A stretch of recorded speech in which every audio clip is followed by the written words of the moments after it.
নমস্কার বন্ধুরা, আশা করছি সকলেই খুব ভালো আছেন। আজকে আমরা জানব ভারতীয় জাতীয় পতাকা সম্পর্কে কিছু অজানা তথ্য, যেগুলো আমাদের প্রত্যেকের অবশ্যই জানা উচিত। তো চলুন বেশি দেরি না করে আমরা চলে যাব ভারতীয় জাতীয় পতাকার সম্পর্কে কিছু তথ্য জানার জন্য। দেখুন, প্রতি বছর ২৬শে জানুয়ারি প্রজাতন্ত্র দিবসে দেশের রাষ্ট্রপতি জাতীয় পতাকা উত্তোলন করেন। এই বিশেষ দিনে ভারতীয় সংবিধান কার্যকর হওয়ায় দিনটি জাতীয় ছুটির দিন হিসেবে পালিত হয়। ১৯৩০ সালে পূর্ণ স্বরাজ, ভারতের পূর্ণ স্বাধীনতার ঘোষণা ভারতীয় জাতীয় কংগ্রেস দ্বারা ঘোষণা করা হয়েছিল। ভারতের জাতীয় পতাকা ২২ জুলাই ১৯৪৭ তারিখে গণপরিষদের বৈঠকে তার বর্তমান আকারে গৃহীত হয়েছিল। একই দিনে এটিকে দেশের জাতীয় পতাকা ঘোষণা করা হয়। যাই হোক, পতাকা কোড ২৬ জানুয়ারি ২০০২-এ কার্যকর হয়। প্রজাতন্ত্র দিবসে দেশের রাষ্ট্রপতি যখন জাতীয় পতাকা উত্তোলন করেন, প্রধানমন্ত্রী ভারতের স্বাধীনতা দিবসে পতাকা উত্তোলন করেন। এবারে জানব ভারতের এই জাতীয় পতাকার কি ভূমিকা। আগেই বলা হয়েছে যে ভারতের জাতীয় পতাকা ২২ জুলাই ১৯৪৭ সালে প্রজাতন্ত্র দিবসে অস্তিত্ব লাভ করে। ১৯০৬ সালে ৭ই আগস্ট পার্সি বাগান স্কোয়ারে প্রথম ভারতীয় পতাকা প্রণয়ন ও উত্তোলন করা হয়েছিল, যাকে এখন কলকাতার গ্রিন পার্ক বলা হয়।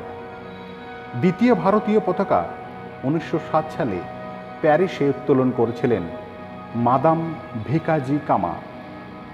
১৯১৭ সালে তৃতীয় ভারতীয় পতাকা উত্তোলন করেছিলেন লোকমান্য তিলক এবং ডক্টর অ্যানি বেসেন্ট। ১৯২১ সালে একটি ভারতীয় পতাকা অস্তিত্বে আসে এবং হিন্দু ও মুসলমানদের প্রতিনিধিত্বকারী দুটি রঙে রঙিন হয়। মহাত্মা গান্ধীর সুপারিশ অনুসারে একটি চরকাসহ দেশের অন্যান্য সম্প্রদায়ের প্রতিনিধিত্ব করার জন্য পরে একটি সাদা ডোরা যুক্ত করা হয়েছিল। এটি জাতির বৃদ্ধি ও উন্নয়নের প্রতিনিধিত্ব করে।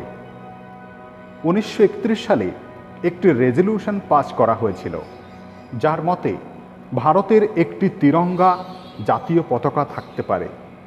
ভারতের জাতীয় পতাকার ৩টি রং রয়েছে: জাফরান, সাদা এবং সবুজ।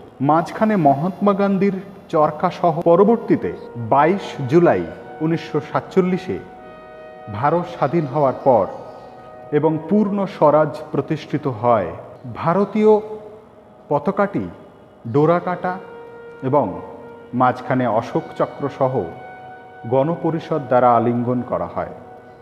এটি শেষ পর্যন্ত ভারতের জাতীয় পতাকা হয়ে ওঠে।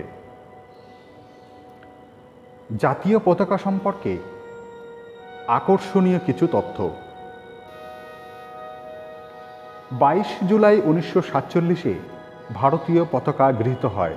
এটি ব্রিটিশ শাসন থেকে ভারত স্বাধীন হওয়ার ঠিক আগের কথা। ভারতীয় সংবিধান অনুযায়ী জাতীয় পতাকা খাদি ব্যবহার করে তৈরি করা উচিত। একটি হাতে কাটা সুতি, সিল্ক, উলের কাপড়। পিঙ্গালি ভেঙ্কাইয়া ভারতের জাতীয় পতাকার নকশা করেছিলেন। তিনি ভারতের অন্ধ্রপ্রদেশ রাজ্যের একজন স্বাধীনতা সংগ্রামী ছিলেন। অশোক চক্র ধর্মের আইন প্রতিনিধিত্ব করে। জাতীয় পতাকার মাঝখানে অশোক চক্র ধর্মের চিত্র, যদিও এর আকার এখনও স্বীকৃত নয়। এটি ২৪টি স্পোক নিয়ে গঠিত। একইভাবে স্থাপন করা হয়েছে। এটি নেভি ব্লু রঙের। পতাকার দৈর্ঘ্য ও প্রস্থের অনুপাত 3:2। 3টি স্ট্রিপ দৈর্ঘ্য এবং প্রস্থে সমান হওয়া উচিত। ১৯৮৪ সালের এপ্রিলে ইন্দো সোভিয়েত যৌথ মহাকাশ ফ্লাইটের সময় জাতীয় পতাকা কমান্ডার রাকেশ শর্মার সাথে মহাকাশে উড়েছিল। জাতীয় পতাকা তৈরির অধিকার গ্রাম শিল্প কমিশন এবং খাদি উন্নয়নের। হিন্দিতে ভারতের জাতীয় পতাকাকে তিরঙ্গা বলা হয়। এর 3টি রং এবং মাঝখানে অশোক চক্র রয়েছে। ভারত পাক আত্মারি সীমান্তে বৃহত্তর জাতীয় পতাকা উত্তোলন করা হয়েছিল, যার পরিমাপ ছিল 24 মিটার প্রস্থ, 110 মিটার দৈর্ঘ্য এবং 55 টন ওজন। প্রথম ভারতীয় মহিলা যিনি বিদেশের মাটিতে ভারতীয় পতাকা উত্তোলন করেছিলেন ভিকাজি রুস্তুম কামা।